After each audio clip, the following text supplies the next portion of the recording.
commençons par le menuet. Bon, alors la première partie, bon, je dis rien, hein, je sais qu'il y avait un autre problème qui n'a rien à voir, hein, d'accord, avec le piano. Donc, je ne vais pas passer hein, toute la vidéo dessus. Simplement, il y a quelque chose que j'avais noté dans cette première partie. C'est que vous avez essayé de la jouer plusieurs fois. Et à chaque fois, c'était au même endroit qu'il y avait le problème. Donc là, c'est intéressant. Il y a quand même quelque chose que vous pouvez corriger, hein, n'est-ce pas, au-delà de l'autre chose qui vous posait problème. C'est la mesure 6. Arrivé dans la mesure 6, donc on est comme ça, on a un Ré avec un Si bémol.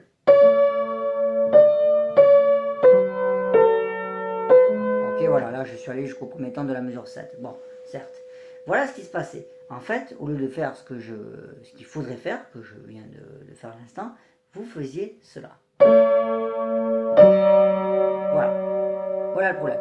Ce sol, à la main gauche, qui est le dernier temps de la mesure 6, eh bien vous le faisiez tomber sur le deuxième temps, directement. C'est-à-dire que la première blanche de la main gauche, dans la mesure 6, elle était trop courte. Voilà. Ok. Et donc de ce fait, puisque le sol du troisième temps était décalé, eh ben, le La suivant, qui est dans la mesure 7, pardon, était également décalé. Enfin, tout était décalé. Et c'est ce qui fait qu'au bout d'un moment, vous bloquez. Donc forcément, parce que ça donne un truc comme ça donne, grosso modo... Et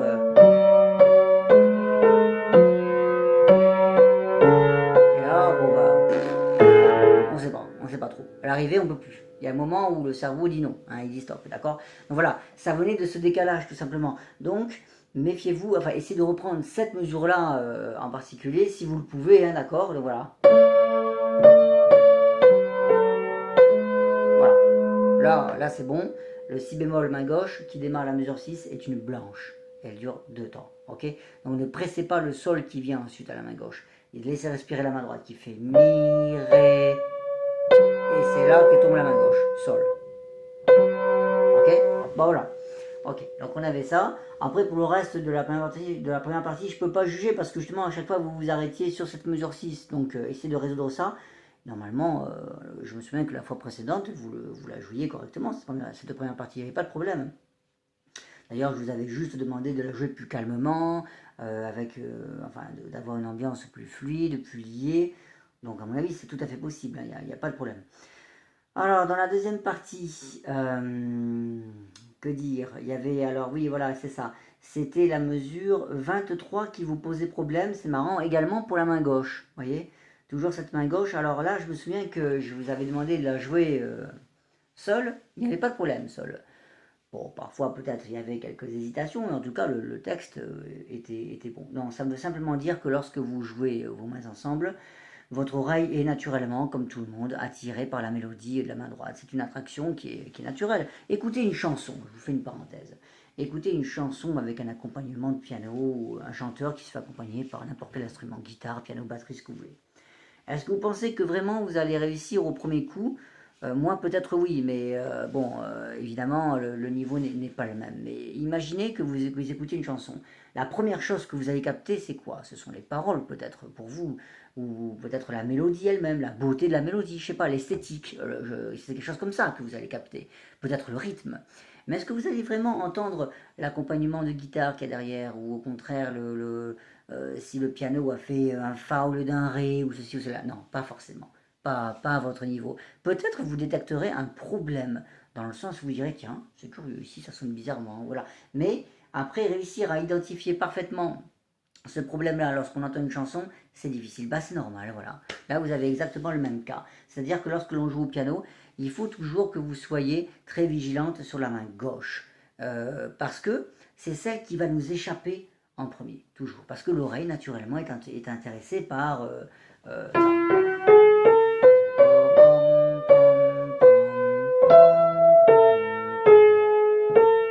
Voilà, c'est très beau, ça nous rentre bien dans les oreilles, et malheureusement, on oublie la main gauche dessous. Donc voilà, quand vous êtes dans cette mesure 23, je vous la fais, essayez plus de vous intéresser à ce qui se passe à gauche. Ré, mi, fa, si. Voilà, là je joue la mesure 23, et toujours j'enchaîne le premier temps de la mesure 24. Ok? Et bien dans cette mesure 23, donc, si on rajoute la main droite... Ah, évidemment, à l'oreille, on entend bien ça. Ta, ta, ta, ta. Mais c'est ça qu'il faut écouter dessous. Ré, mi, fa, si, ré, do. Voilà, ok. Il faut faire un effort de concentration dans ce genre de petits passages sur ce qui est secondaire, mais qui malheureusement est déterminant. Ok, toujours, la main gauche c'est la fondation de la maison, on le répète jamais assez, mais là justement on en a la preuve. Voilà, ok. La gauche est toujours plus importante que la droite au piano, bien qu'elle reste dans son coin et que l'oreille capte automatiquement hein, ce qui se passe à droite, hein, c'est normal, c'est naturel. Ok, donc également l'enchaînement entre la mesure 26 et la mesure 27. Ça paraît tout bête, mais à chaque fois vous avez un petit peu de mal à trouver ce si bémol à la main gauche qui démarre la mesure 27 avec le troisième doigt. Ok, donc voilà un truc à anticiper, il faut vous le mettre dans la tête. Reprenez sur la mesure 26, je vais reprendre dessus. Et là, si bémol. Le voilà, avec le sol main droite. Ok, voilà. Curieusement, après cette mesure 27, qui n'est pas facile, mais ça, vous le jouez bien, il n'y a pas de problème. C'est l'enchaînement entre la mesure 26 et la mesure 27. D'ailleurs, ça m'y fait penser, petite parenthèse, je pense que, enfin, nous pouvons dire qu'à partir de la mesure 25, c'est un problème qui est assez récurrent par rapport au reste du morceau, où c'est assez fluide, ça s'enchaîne plutôt bien, ok, il peut y avoir parfois quelques pépins, certes, mais à partir de la mesure 25, là, votre rythme est nettement plus fragmenté. Donc là, il faut faire un effort d'enchaînement entre les mesures, n'est-ce pas, à la fin d'une mesure et au début de la mesure suivante. Dans le sens où il faut réussir mentalement à se représenter, avoir une image de la suite, une image de ce qui vient, hein, d'accord. Donc ça, c'est un travail de mémorisation, si vous le faites par cœur, et surtout d'anticipation, hein, tout simplement, d'accord. Donc là, je prends cet exemple-là, mesure 26, mesure 27. Voilà un truc à répéter hein, en boucle pour bien avoir la notion d'enchaînement à la fois digital, visuel, auditif. Il faut que ça, c'est toujours pareil, la mémoire c'est un tout, il faut le savoir. Hein, on n'a pas une mémoire auditive, ça n'existe pas. On a une mémoire qui est formée par l'audition, la vue, le toucher. C'est comme ça. Les trois, alors il y en a un qui domine, certes, ça je suis d'accord, mais ce sont les trois qui forment la mémoire. C'est comme ça qu'on a une mémoire qui est parfaite, entre guillemets, d'accord. C'est parce qu'on a à la fois l'anticipation visuelle, on voit ce qui va arriver, dans notre tête c'est une image, on entend ce qui va arriver, n'est-ce pas, et on peut sentir la position des doigts sur ce qui va arriver. C'est ça l'anticipation, ok. Il faut que les trois facteurs soient respectés, la vue, l'audition, le toucher, ok. Donc ça, c'est à vous de travailler. Mi, ré, mi, hop. Voilà, si bémol, sol. Bon, ok, après, il n'y a pas de problème. Alors si, également, j'avais noté juste la fin. La fin était un peu moins bonne, on peut dire. Donc, c'est à partir de la mesure 30. Mais les mesures 30, 31 et 32 sont moins bonnes que le reste, ok. Donc ça, il faut réussir à les isoler. Ok, donc à vous de voir si vous êtes capable de le faire. Reprenez directement sur la mesure 30, sans passer par la case 29, ou 28 ou 27, ok. Parce que ça, c'est un défaut que vous avez, comme à beaucoup d'élèves, d'ailleurs, comme pour beaucoup d'élèves, c'est-à-dire que si je vous demande de reprendre sur la mesure 30, vous allez me dire je vais reprendre sur la mesure 28 ou 27 parce que je me sens bien dessus. Ah oui, c'est sûr que vous vous sentez bien. Mais le problème, c'est que vous créez une dépendance par rapport à la mesure suivante. Et donc, la mémoire se crée comme, c'est un peu comme vous appelez ça, les ampoules en série, non, comment vous dites, je sais plus, dans la physique. Bon, je ne vais pas dire de bêtises, mais bon, vous m'avez compris. C'est-à-dire que si vous en cassez une, toute la chaîne se casse. Et c'est ça le problème, en fait, de la mémoire de manière générale chez les élèves. C'est-à-dire que le manque de points de repère visuel, ou encore une fois, je le répète toujours, auditif ou digital, sur une mesure donnée précisément et isolée, ce manque de points de repère crée des problèmes de mémoire. C'est souvent comme ça. Donc, apprenez, oui, là, c'est un bon défi. Cette semaine, essayez de reprendre sur la mesure 30. 30, 31, 32.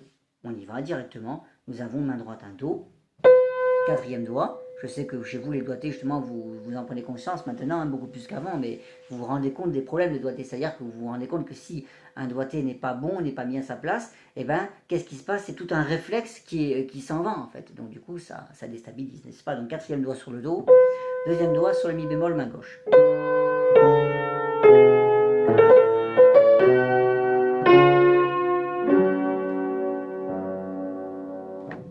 Voilà hein, les mesures 30, 31, 32. Ok. À vous d'essayer de bosser ça hein, directement dessus sans reprendre avant. Ok, bon voilà, c'est tout ce qu'on peut dire dans ce menu V. On verra, hein, nous verrons la prochaine fois s'il y a des choses, et il y en aura certainement hein, à rajouter. Mais il n'y avait pas tant de choses à dire hein, cette fois-ci. Hein. C'est des petits problèmes comme ça qui, de manière isolée, déstabilisent hein, le tout et font que vous n'arrivez pas encore à l'enchaîner entier. C'est normal, ok? Résolvez d'abord ces problèmes et après reprenez tout. Ouais, depuis le début, je veux dire, réenchaîner tout. Ok, la danse. Alors, la danse, il me faut juste... hop, ça y est, c'est bon. Donc, la danse, alors oui, je me souviens. Alors, ce qu'il y avait de bien, c'est que vous avez réussi à corriger ce fameux problème, mesure, je ne sais plus combien, 16 il me semble, voyons, 17, 16, c'est ça. La mesure 16, avec le pouce de la main droite, hein, n'est-ce pas? Voilà. Sur le Ré, et puis après mi bémol. D'accord, bon, on ne revient pas là-dessus. Donc maintenant, il y a quand même quelque chose qui est intéressant à souligner, c'est que résoudre un problème, c'est la première étape. La deuxième, c'est la répétition à outrance. Et oui, parce que une fois qu'on a résolu un problème, c'est en général le cerveau gauche, on sait la résolution de sa situation de problème, blablabla, les connexions neuronales qui se développent. Ok, mais après, il faut les entretenir, ces connexions. Sinon, qu'est-ce qui se passe? Eh bien, progressivement, alors elles ne disparaissent jamais, c'est vrai, mais elles s'éteignent. Et après, il faut sans arrêt les rallumer. Voilà. C'est ce qui fait d'ailleurs, petite parenthèse, que lorsque vous avez fini un morceau, vous passez un nouveau morceau et vous dites ah purée mince j'ai perdu sur l'ancien là que je viens de faire, pourtant c'est intéressant. Ben oui, mais c'est normal parce que il n'y a pas eu cette histoire de répétition à outrance. C'est-à-dire qu'une fois qu'un défaut est corrigé ou que vous avez acquis quelque chose, pour que ça arrive à rentrer dans la mémoire à long terme, il faut d'abord qu'il y ait un déclic. Le déclic, c'est quoi? C'est la résolution du problème. C'est ce que vous avez fait. Donc là, ça envoie un signal au cerveau. Il se dit waouh, ça y est, j'ai résolu le problème. Maintenant, pour que vraiment ça le marque à vie, j'allais dire, entre guillemets, hein, parce que c'est pas toujours le cas, mais définitivement, on va dire, sur une longue période, eh ben, il faut que cette résolution soit renouvelée X fois, X fois, X fois. Vous prenez directement cette mesure et bam, X fois. Allez, encore.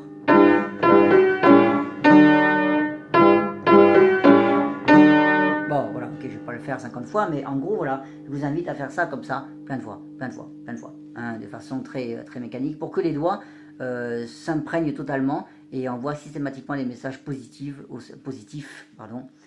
cerveau qui, lui, évidemment, intégrera de mieux en mieux. Ok, donc voilà, ça c'est une petite parenthèse. La résolution d'un problème, c'est la première étape, mais la répétition à outrance, c'est peut-être la plus importante. Enfin, non, pas la plus importante, parce qu'elle dépend de la résolution du problème, évidemment. Mais très importante dans le sens où c'est ça qui va faire que le passage entrera dans ce qu'on appelle la mémoire à long terme, ok, et non pas à court terme. Bref, ok, ça, bon, c'est pas difficile, il faut juste répéter en ayant conscience à chaque fois que le doigt est correctement placé, bien sûr, parce que si vous répétez à outrance quelque chose de mauvais, là, c'est pire que tout. Vous inscrivez une mauvaise connexion. Bref. Pour le trio, alors, ce qu'on a vu aujourd'hui, et qui est pas mal, vous devriez essayer hein, de le reproduire, on a essayé de reprendre, je vous ai fait, pardon, reprendre la main gauche toute seule, mais pas dans l'optique de corriger le texte ou le rythme, parce que là, c'est bon, c'est acquis tout ça. Non, c'est pour la sonorité. Là, c'est plus intéressant, ok? Donc, essayez de travailler vraiment le son dans cette main gauche.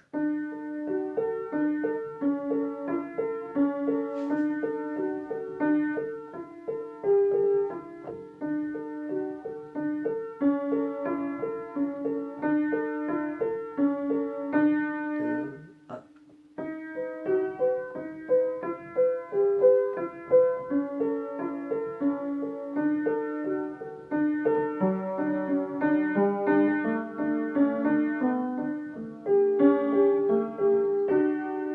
Voilà, ok?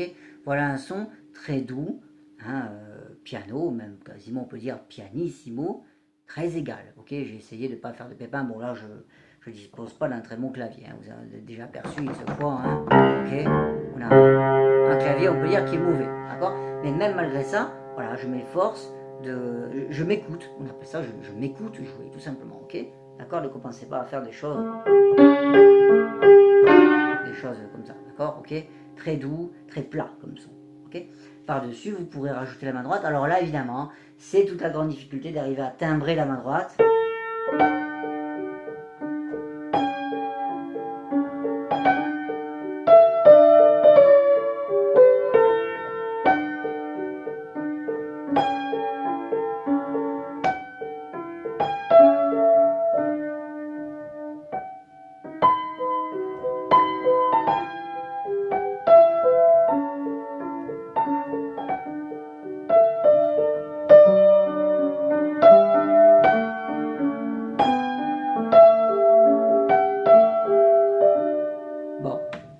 ok? Le but étant d'avoir une attitude, alors là c'est une sensation intérieure, donc on ne peut pas vraiment comment dire, le schématiser ou mettre des mots dessus. Souvenez-vous, parfois ça m'arrivait de prendre votre doigt comme ça et de vous faire sentir la sensation sur le clavier. Bah, c'est un peu ça en fait, il faut que vous-même vous arriviez à trouver la bonne sensation pour la main droite qui va faire qu'elle va ressortir, mais sans déstabiliser l'égalité de la sonorité à gauche, hein, n'est-ce pas? On a vraiment deux personnages complètement opposés qui sont ensemble en harmonie, hein, ok? Nous avons vraiment le chanteur ici et le pianiste dessous, pardon, qui accompagne tranquillement.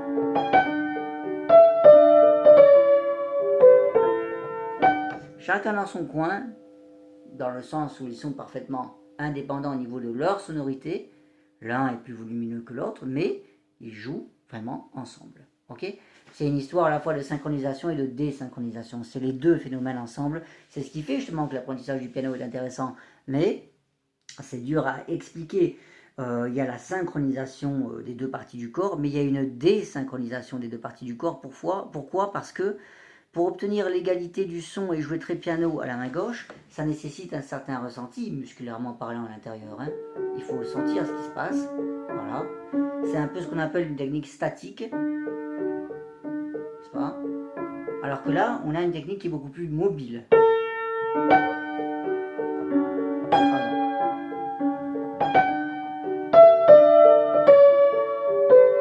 Un peu plus d'articulation à droite, un peu plus de mobilité, c'est le terme, hein, tout simplement, alors que là, nous avons un jeu à gauche qui est très plat. Et ça, c'est intéressant aussi à étudier. Vous devriez maintenant vous pencher hein, sur ce genre de choses, puisque le rythme, je le répète, et le texte, vous les connaissez. Donc, essayez d'aller plus loin, encore plus, comme on dit, hein, parfois creuser plus profond, hein, n'est-ce pas?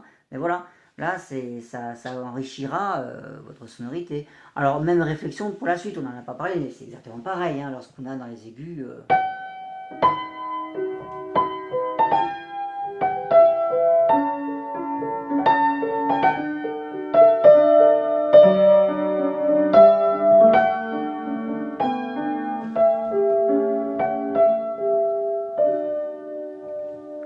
Voilà, le contrôle hein, du son, le contrôle de la pression que l'on met dans le doigt, le contrôle de la détente de l'avant-bras, le contrôle de ceci, de cela, créera justement une sensation bien particulière à droite qui fera qu'elle sera à la fois indépendante, elle aura un son assez riche, assez généreux, chaleureux, mais elle ne viendra pas déstabiliser toute la partie gauche du corps qui est parfaitement indépendante. C'est une histoire de sensation musculaire, d'équilibre musculaire, on appelle ça, ok un équilibre également entre la détente du bras, mais également la pression que l'on met dans la main, dans le doigt, dans le corps, parce que sans aucune pression, vous n'avez aucun son. Avec une pression trop forte, c'est trop raide, et donc ça entraîne une déstabilisation de la main gauche. Il y a tout un équilibre hein, interne à trouver, c'est intéressant. Voilà, je vous laisse méditer, hein, d'accord? Je vous laisse réfléchir à tout ça, pour obtenir un son plus timbré. Ok. Finissons avec l'ariette. Il me faut juste un petit moment. Voilà, c'est bon.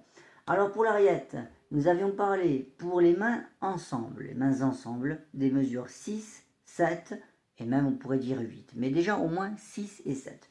Vous vous mettez au piano dans l'ariette, vous ne jouez pas les premières mesures. Vous prenez directement les mesures 6 et 7.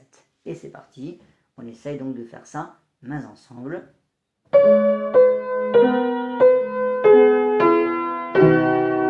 Voilà. Non, j'ai joué que la mesure 6, pardon, je refais.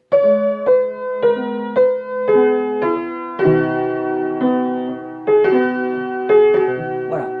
Là, je viens de jouer donc mesure 6, mesure 7 et je me suis arrêté sur le premier temps de la mesure 8. Toujours, j'enchaîne. Ok? C'est tout, rien de plus. Essayez de faire ça à ce tempo-là. Quand c'est fait, bah, vous augmentez un peu la vitesse.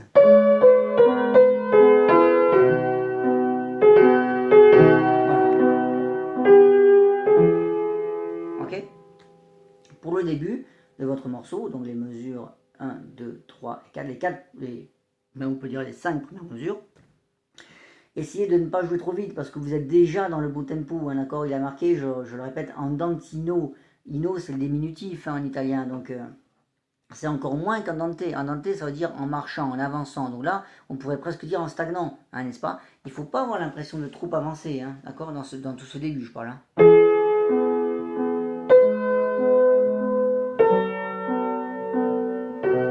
Voilà, pas plus pour ces 4 premières mesures. Et vous le faites déjà, donc pas de problème. Alors, vous voyez, encore une fois, essayez toujours, dès que vous maîtrisez les notes et le rythme, ce qui est déjà le cas pour le début de ce morceau, essayez de vous écouter et de commencer à arrondir un petit peu les angles au niveau sonorité. Ne perdez pas de temps. Dites-vous que, je vous fais encore une dernière parenthèse. La sonorité, c'est un terme qui est très vaste. Hein, la notion de sonorité, ça inclut le timbre, ça inclut une notion de couleur. Là, c'est encore un peu plus compliqué. Mais bref, c'est ce qui est c'est l'élément déterminant, par exemple, dans les concours, dans les examens. Ce n'est plus la technique, parce que tout ce qui est technique, normalement, est acquis dans les premières années. C'est toujours comme ça. Si ce n'est pas le cas, bah, c'est éliminatoire, hein, de toute façon, les examens. Hein, donc, bon, hop, les élèves, entre guillemets, désolé du terme, mais ils dégagent. Donc, en général, une fois que la technique est vraiment acquise, dans le sens où le rythme, le machin, le truc, le respect de la partition, tout ce que vous voulez, est bien réglé, et bien après, c'est vraiment l'histoire de sonorité, où parfois on aura l'impression que le son s'ouvre, au contraire se cache, les différentes ambiances, enfin toutes les subtilités. Et justement, n'hésitez pas, c'est pour ça que je le répète, la sonorité joue le rôle le plus important dans l'interprétation d'un morceau, toujours, ok? C'est le son que vous aurez décidé dans votre tête et que vous aurez communiqué à vos doigts. Donc, n'hésitez pas à essayer hein, d'améliorer votre sonorité dès que vous le pouvez. Donc maintenant que vous maîtrisez le début, eh ben allez-y. Timbrez la main droite, essayez de bien aplatir cette main gauche, comme on a vu dans la danse, pareil.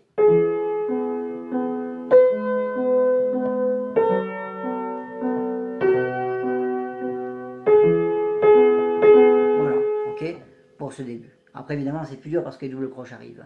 Donc, tout ça pour dire, mesure 6, 7, essayez de les travailler directement. Et également, mesure 13, 14. Je répète, 14, 15, pardon. 14 et 15, donc, voilà ce que ça donne.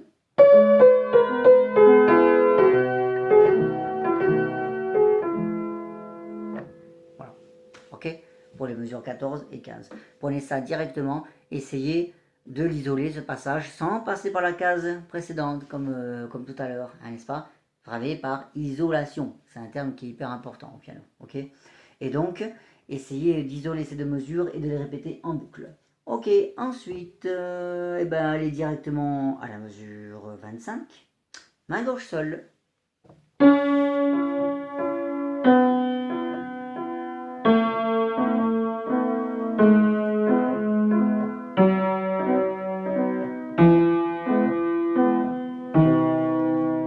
Voilà, si vous arrivez à la sortir comme ça, bah là c'est bon, vous serez apte à faire vos mains ensemble, d'accord? C'est régulier, le tempo est raisonnable, je ne suis pas allé trop vite, mais c'est régulier, c'est propre, il y a les noirs pointés, il y a tout ce qu'il faut, ok? Donc voilà, essayez de ne pas perdre de temps et aller directement sur cette main gauche. Une fois que c'est fait, vous pouvez très bien directement essayer de faire ce passage mains ensemble, sans passer par le reste, hein. C'est pas utile, parce que le reste c'est facile, c'est quelque chose que vous maîtriserez. Quand je dis le reste, c'est... pour être plus précis, donc c'est de la mesure 17 à la mesure 25. Franchement, c'est un passage que vous maîtriserez assez rapidement avec les deux mains, d'accord? Il n'y a pas une grande difficulté. Pourquoi? Parce que la main gauche stagne beaucoup. Hein, okay, on a une écriture qui est très verticale, hein, okay, et quasi aucun déplacement à gauche. Bon, ok. Par contre, mesure 25, là on a une grande mobilité, on a des mouvements opposés. On a une main gauche qui, à partir de la mesure 25 jusqu'à la mesure 32-33, va avoir un mouvement descendant, et on a une main droite au contraire qui va monter dans les aigus. Donc un mouvement opposé qui est, de manière générale, au piano, le mouvement le plus difficile à gérer. Pourquoi? Parce que malheureusement, on n'a pas les yeux comme les poissons. Ok? Donc automatiquement, on commence à avoir des problèmes dès qu'on a des mouvements opposés. Donc il est intéressant de commencer par ce passage. Une fois que votre main gauche sera faite, allez-y, faites les mains ensemble. Lentement, donc mesure 25. Ok, voilà.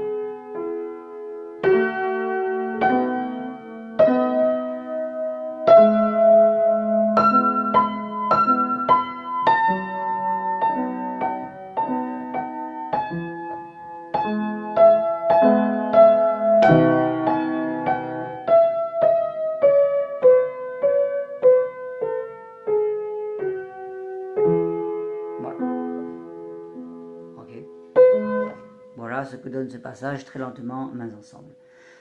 Bien, ben, ce que l'on peut dire donc pour cette fois-ci, c'est beaucoup de travail sur la sonorité, pour la danse et pour l'ariette. Et surtout par isolation, sans perte de temps. Ok, directement, vous bossez ce qui ne va pas, hein, c'est normal pour essayer de l'améliorer. Et lorsque vous l'avez amélioré, pardon, et bien là, c'est la répétition à outrance qui compte. Une fois qu'on a résolu un problème, on répète, on répète, on répète, on enfonce le clou, on répète, 50 fois, 100 fois, 150 fois, on compte pas. D'accord, on ne compte jamais le nombre de répétitions à partir du moment qu'elles sont bonnes, ou elles sont bonnes, évidemment. D'accord, c'est le plus important. Voilà, c'est ce que j'avais à vous dire pour aujourd'hui. Bon courage!